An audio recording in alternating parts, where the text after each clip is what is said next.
And now it's time to talk about my personal favorite, sanding.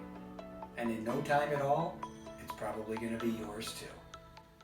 Sandpaper comes in many different grits depending on what you're going to use it for. The lower the number, the coarser the grit is. Here I have 3 different. So 100 is a very coarse grit for your rough sanding when you got a lot to take off. 150 is our common grit, and then 220 is going to be for more of your finer sanding, fine finishing. Here you have a difference between the 100 and the 220. This is your coarser grit and this is your finer grit. Here's how you're going to cut your paper. You're going to take your paper, turn it over. You don't want to put it on any finished surface. If you turn this over, you could scratch the floor or countertop or whatever. So you put it on another piece of paper or cardboard. You want to think of it in thirds. You want to get 3 pieces out of here. So fold it. And you're going to take your, this is a 5-in-1, and you're going to come across at an angle like that. You should get a straight line. And then you take your other paper.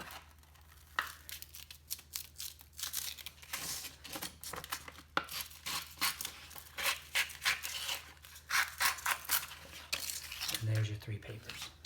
There are 2 purposes for why we sand.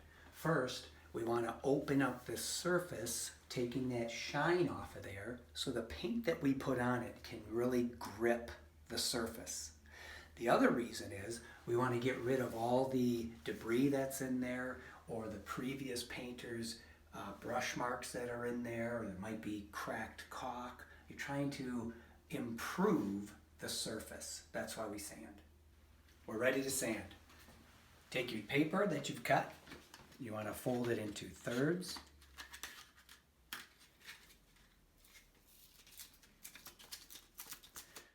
Most of the time what we do is what we call wet sanding. And that is you take a wet rag and you wet the surface first. And you take your paper, you wet your paper, and then you sand your surface. Being careful on these edges not to burn through as much as you can possibly help it. Sometimes it just happens, but you want to avoid it as best as possible. And you're just going to run your paper with the direction of the wood. And then in these areas, and you take your wet rag and you wipe it off, and you feel to see if you've cut through. There will be times you'll have to go more than once or twice. But you're keeping the dust down so it's not going everywhere, number 1, and number 2, that you're not breathing in all of these dust particles. One of the most important things about sanding is to make sure that you're getting thoroughly into all these little grooves. You want to get inside of those as well as you're doing the surface.